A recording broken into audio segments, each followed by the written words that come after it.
अस्सलाम वालेकुम रहमatullahi व बरकातहू। मैं हूँ मासूमा फातिमा और आज की वीडियो बनाने जा रही हूँ मेथी चिकन की बिरयानी, जिसकी बहुत ही आसान, बहुत ही यम्मी, बहुत ही क्विक सी रेसिपी है। ज़रूर ट्राई कीजिएगा। रेसिपी पसंद आए मेरे चैनल को सब्सक्राइब करना ना भूलिएगा। रेसिपी स्टार्ट करी हूँ मैं। यहाँ मैंने एक पैन में आधा कप ले लिया है, जिसमें मैंने 2 दरमियानी प्याज बारीक स्लाइस की भी शामिल करी है। गोल्डन ब्राउन उसको फ्राई कर लिया मैंने। 1 खाने का चम्मच अदरक लहसुन का पेस्ट शामिल किया। 2-3 मिनट के लिए उसको फ्राई कर लिया। 2 दरमियाने टमाटर मैंने स्लाइस के भी शामिल करा।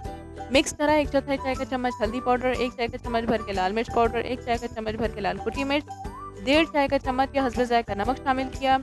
मिक्स करके इतना पकाया कि तेल इसका ऊपर आ गया। जैसे ही तेल ऊपर आया, मैंने इसमें आधा किलो मेथी के पत्ते फाइनली चॉप किए हुए मैंने शामिल करे। ढक करके धीमी से दरमियानी आँच में 10 मिनट के लिए पकाया। पकाने के बाद आधा किलो चिकन शामिल करी मैंने इसमें और मिक्स करके इतना पकाना है कि चिकन का रंग सफ़ेद हो जाए। फिर इसमें मैंने आधा कप दही शामिल करा, मिक्स करा।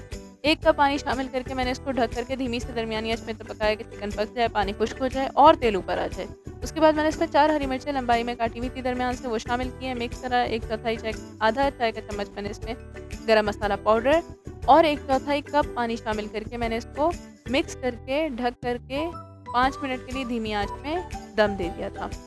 दम देने के बाद मैंने इसमें आधा किलो चावल शामिल करे, जो मैंने आधा घंटे के लिए भिगो दिया था। उसमें मैंने 2 खाने के चम्मच नमक, 1 चाय का चम्मच ज़ीरा, 2 तेज़पात के साथ इसको बॉईल कर लिया। वो मैंने शामिल करा है। 1 चौथाई चाय का चम्मच मैंने ऑरेंज फूड कलर पानी में मिक्स कर शामिल किया। 5 मिनट तेज़ आँच पे, 10 मिनट धीमी आँच पे दम दे दिया। बहुत ही आसान, बहुत ही मज़ेदार और बहुत ही जल्दी बनने वाली मेथी बिरयानी तैयार थी। ज़रूर ट्राई कीजिएगा। रेसिपी पसंद आए मेरे चैनल को सब्सक्राइब करना ना भूलिएगा। लाइक करें, कमेंट करें, सब्सक्राइब करें मेरे चैनल को। Thank you for watching.